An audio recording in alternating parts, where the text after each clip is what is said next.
Global Networker Podcast. Hi, you guys. Did you know that since 2012, kids are actually more financially educated than ever before? I didn't as well, but I met Louise here. She founded Go Henry, which is an amazing tool that actually helps children be more financially educated. Louise, I wish I was a kid nowadays because at that time I had no idea what I'm doing. And kids usually have a lot of money, right? They get money for their birthdays, parties, and so on. And they have no absolutely idea what to do. Usually the parents manage that. So welcome to the podcast. Thank you for having me. Nice to have you. Yeah, you founded Go Henry, as I mentioned, in 2012. Can you tell me more about it? How did you come up with the idea? What is Go Henry? Do you know, it was actually our 13th anniversary yesterday. Oh, so, congratulations. I may have raised a glass of Portuguese wine to celebrate last night. I don't come from a banking background or an educational background. My career started in e-com, but I am the mum of two kids. They're all grown up now, but when they were little, they both got bought iPods for a Christmas present by my brother, and I'd given them the login to my iTunes account. Yeah. And they were downloading money without a second thought, and certainly without any understanding that they were spending money. And as a parent, I was trying to figure out, how do I teach them that? And then the more parents I spoke to, all these stories came out. Children who were running up bills on gaming platforms, buying things on eBay. And there was it was mad. There was nothing out there we could find that would allow a parent to let a child do it with their own money, but put some kind of limits and safety and protection around it. So that was the problem that I set out to solve, the nut I set out to crack. Nut. And fast forward 13 years. There are nearly 700 of us in the group across the UK. We have about 6.5 million paying subscribers around the world. We operate across the UK, the US, France, Spain, and Italy. And the whole thrust of it is still the same. It's a Visa debit card with parental controls on it. Of course. Kids can learn to earn, save, spend, and even invest, all through Go Henry. Amazing. And I know it's like for kids from 6 to 18, right? And their parents as well. So I guess those are your customers, the kids and the parents together, right? Yeah. And what do the parents do, actually? The kids are being educated and so on. But what do the parents do? Well, I met a lady a couple of nights ago, just walked up to me and said, "You are costing me money." I think anyone with kids knows kids are always wanting to buy stuff. Yeah. What parents do, they open the account. Okay. So they are the legal account holder. Okay. But the child has their own app as well. And that app looks different depending on whether they're 6 or 7, or you can imagine 14, 15, different things appeal. So the app looks different. The language we use is different. But parents can automatically pay pocket money. They can move money across if a child needs it quickly.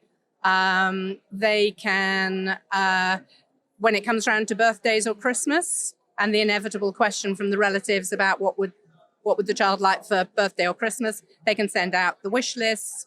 They can invite the family in to support the child's educational journey through money, all kinds of things. Yeah.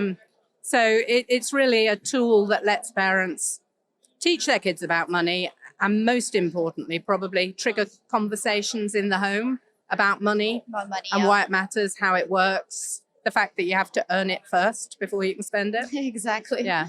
Cool. That's amazing. A really inspirational story. And I think the impact is even bigger than that.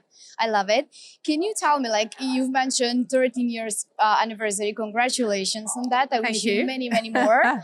What are the challenges, right? What is the biggest nut to crack when you start and when you scale and when you grow like that? So many. There have been so many over the years, but I think probably, although pretty much everywhere in the world has the concept of pocket money for kids, or in America they call it allowance, the nuances between the different cultures in how they talk about money, if they talk about money normally in the home, when they talk about money with kids, and even things like how we've had to adapt some of our marketing to reach the right customers. Yeah, so cultures, money is universal, but cultures have all their own nuances. And yeah, I mean, we launched in the States in 2018. Okay. And used some of the advertising, the calls to action that worked brilliantly for us in the UK, obviously changing the language slightly to reflect American culture, but basically the same calls to action brought us completely different customer demographics. It was really, really interesting. And so, like most companies, we had to test and refine to find the way to get customers who were the right ones. Yeah. All right. That's really an interesting challenge, which I can connect to, but in a different way. You know, Yep. Native Teams has like remote work culture, and we kind of had to learn how people react to feedback, how people work based on their culture. How did you manage to find this solution? Were you hiring locals? How was that going? Like, what is the solution to that challenge? Yeah, I mean, we have teams. The main teams, we probably a couple of hundred people in the UK, 50 people based in Paris, but operating across France, Spain, and Italy. Probably 300 and something in the States, and then scattered people around the world. You know, individuals in all sorts of countries around the world. I always go back to mission. You know, we are a mission-led business. We're a purpose-led business. Our mission is to make every kid smart with money, and anchoring back to that and finding the right ways to engage with the different cultures within our own teams around the world, but anchoring them to that mission. I believe we've done it successfully. Yeah. You'd have to ask some of the team, but you know, I think that's really first and foremost in how we do it. Yeah.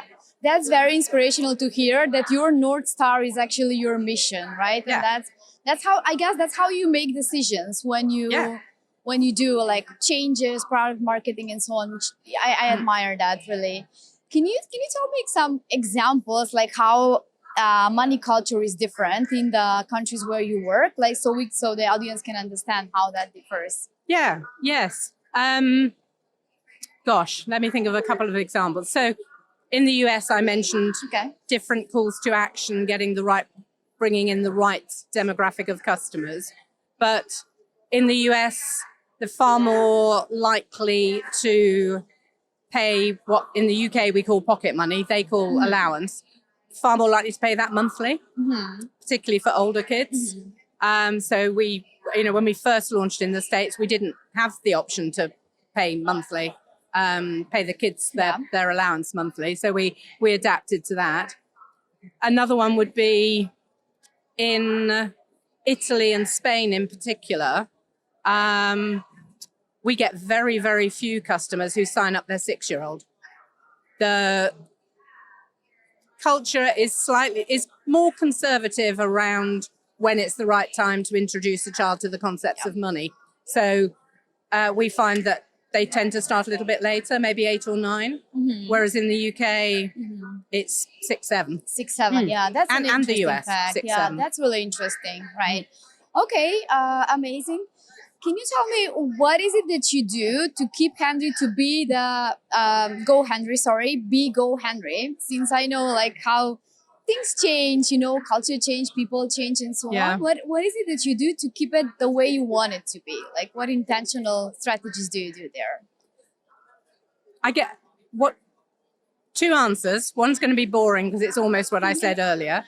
So 2 answers. One is I think I've learnt over the years to figure out what you must, as you start to delegate, you have teams, you know, we've now got directors and exec team, different country managers.